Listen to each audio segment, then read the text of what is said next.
Hey everybody, Tony Beers here again, and here is Jay. And this is Movie Grades, and in this episode of Movie Grades we're going to be talking about Ghost in the Shell.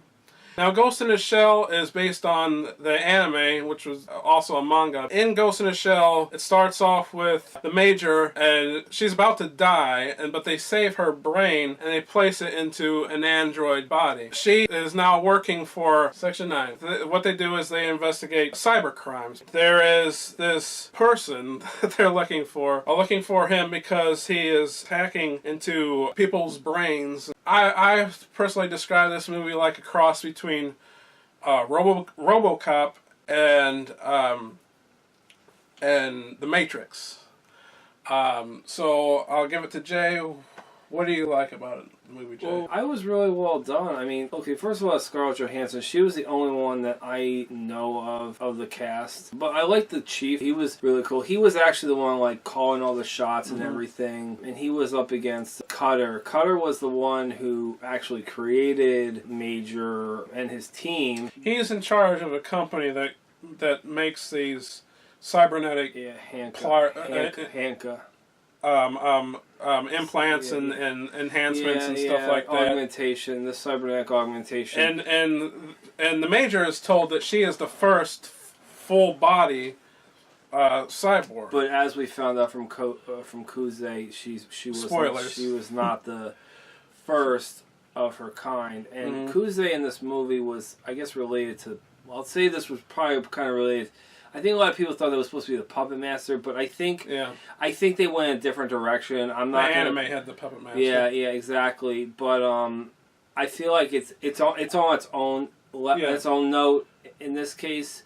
So don't say, okay. So if you've seen the anime, I haven't seen the anime. I have. I mean, except for the clips you showed me a minute ago, But I think if you have seen the anime, don't say, oh, this is going to be exactly the same. I'm sure there's scenes that are very similar, but take it as its own thing. Yeah. Because, as what I've seen about the anime, it looked really good. But and seeing this in full, I really enjoyed it. I at first I thought, it started out kind of slow. It was going out. I was like, oh, am I not going to like this? But then it picked up, and I really enjoyed it. I enjoyed it a lot, especially towards the end there. It really got good, especially when I think the best turning point was when she found out about the reality of everything. You know, and one thing, the costume design was really well done. Yeah. I know in the anime, as he was showing me,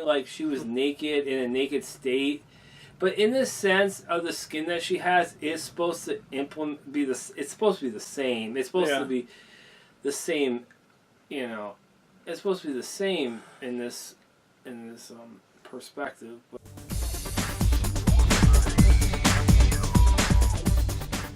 The acting. Oh, I have to say, I like the acting. The acting was good. I think the actors who are in this movie, I enjoyed how they were portrayed. I think the casting was well done. They looked like their anime counterparts, and I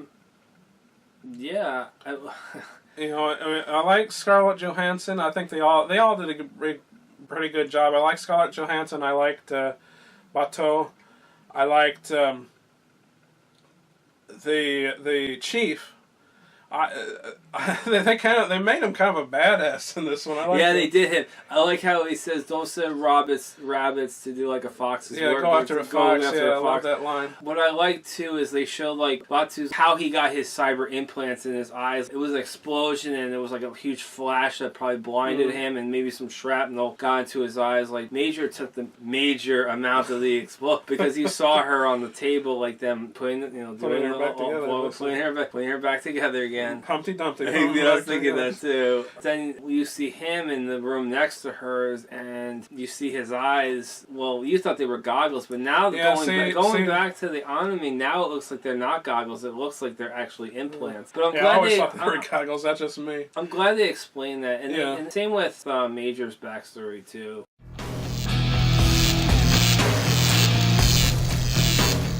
The special effects were amazing in this movie. I think there was one scene. Oh yeah, there was one scene where Batu was holding her, like at the end there, and it the CGI kind of looked a little off there.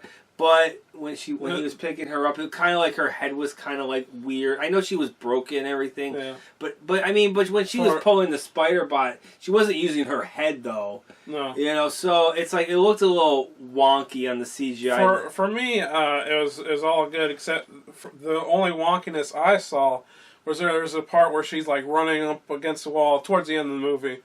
That looked fake to me. I feel the CGI was really well done, especially when she went into her invisible form. Yeah, I really liked it. Oh, the CGI on that one guy running with the hood on and running through the water, that was really well done. I liked how the water splashed and you saw parts of him. Speaking of which, that scene is straight out of the anime. Oh, a lot of scenes. The spider tank was really well done, and actually, I was thinking spiders. Don't spiders have 8 legs? But in the anime, it only had 6 legs, and actually in this movie, it had 6 legs as well. So why call it spider tank?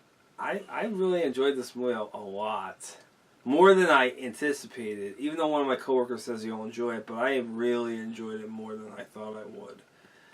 I don't think I enjoyed it as much as you, but then again, I saw the anime, so you kind of went in expecting something, but you got something similar, but there was differences, but not in a bad way.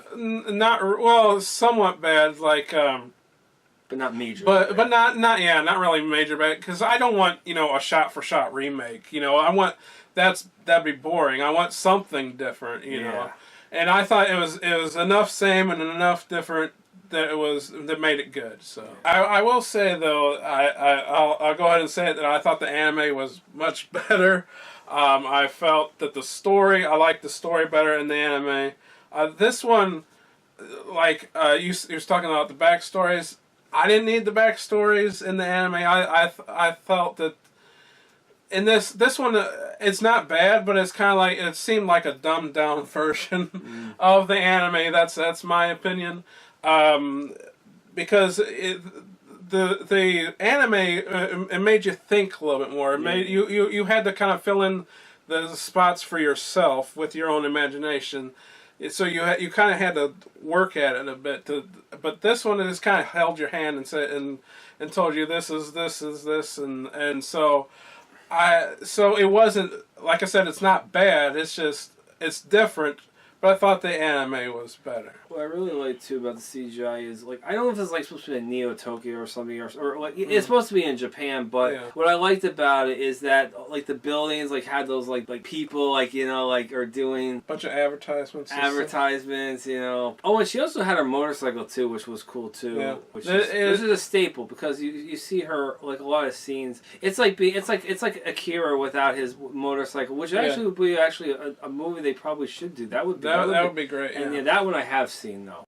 That would actually probably be another movie they could do. Maybe this Ghost in the Shell will bring on more anime movies, and please not make them like Dragon Ball Evolution. We'll talk about that in another review. Probably not. It was terrible, trust me. But anyways, Akira would be cool to see. That'd be pretty gruesome though, because that movie was crazy. But speaking of gruesome, the anime was more gruesome than this movie. It was more of a rated R, and this is kind of PG-13. This was rated PG-13. So it's kind of toned down. So some people may not like that. Yeah, but again, I don't know. Was there anything really? Can I say anything bad about this movie? I don't really think I could say anything really bad about it. I really enjoyed it for what it was. Like I said, I was very open-minded about this movie. I mean, there's movies I've been open-minded about, and they were crappy. But this one, I'd be open-minded about it because I didn't really know the whole story behind Ghost in the Shell. But I really liked the whole concept of it. Like she's a ghost. The shell is her, the vessel she's in, her body, and the ghost is like because she has a soul. Yeah. And a mind. But yeah, I really like this concept, and I might watch the movie, maybe the sequel, and maybe the anime series that standalone complex that's connected to all this. Yeah.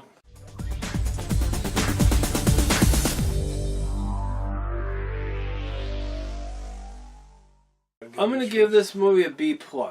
I enjoyed it. It was very well done. I guess as I went into it, not really knowing much about the franchise or the back, pretty much anything. I mean, I knew about it. I mean, I've heard of Ghost in the Shell, and yeah, it was a fun movie, and I'm glad I saw it in theaters. Yeah. What about you? What's your final thoughts? Final grade? Yeah, I didn't like it as much as you. I think I'm gonna go in the B minus C plus range. Probably B minus. I'll go with B minus. Like I said, I thought the anime was much better. I think this one is good. I mean, the anime, like I said, it challenges you to think a little bit more. This one does too. If it's for a person who's never seen the anime, this will bring up some concepts that you may not have thought about before. Like it is a concept of where does the human begin and the robot end, or the human end and the robot begin? And are you still human if it's just your brain in this body? And does that mean people can live forever? So it gets you thinking. What would this world be like? Would it be more? Would people want to live forever, or would people think of this as more of a torturous existence? And stuff like that. I mean, what new concepts do you think it introduced? Well, I think, first of all, let's go back to... I like how you brought up the whole brain thing. First of all, when she died, when her character died, when Motoko died, she was young. Kusanagi, I think I said it right that time.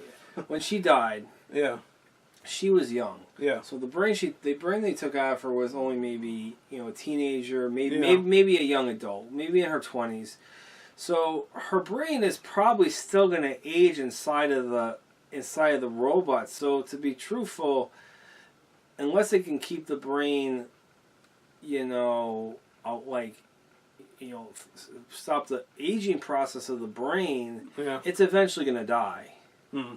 So that's something to think about. Yeah, so it brings up the concept of evolution. As a species, like I said, the blurring of lines of technology and humans. Well, the thing was the whole evolution thing. I think they were talking about was, first of all, okay, so we have the augmentation to the cybernetics. We have the one guy had a liver done so he could drink, which was funny. The whole eyes and things, but her body was the evolution of a robotic body with a human brain, which probably could go further if they can make a brain that could be simulated like a human being. Because remember what they says, robots can only follow, but with the mind of a human, she can lead. But eventually it's going to get to the point where they're going to have to make a synthetic brain, where it can be a leader and not a follower. Yeah. So, yeah, I guess that would be the next step in the evolution or whatever. But so I'm Tony Beers. Jay. And we'll see you next time. This video is sponsored by the Crazy Kings of Toys. Check them out for all your toy needs and find out why they are so crazy. Find them on eBay, Bricklink, and Facebook. Links are in the description. For more Toxic Pop, visit our website at toxicpop1.wixsite.com/toxicpop. Email us at toxicpop1@gmail.com. And check us out on Facebook at facebook.com/toxicpop1 and Instagram at instagram.com/wearetoxicpop. Links are in the description.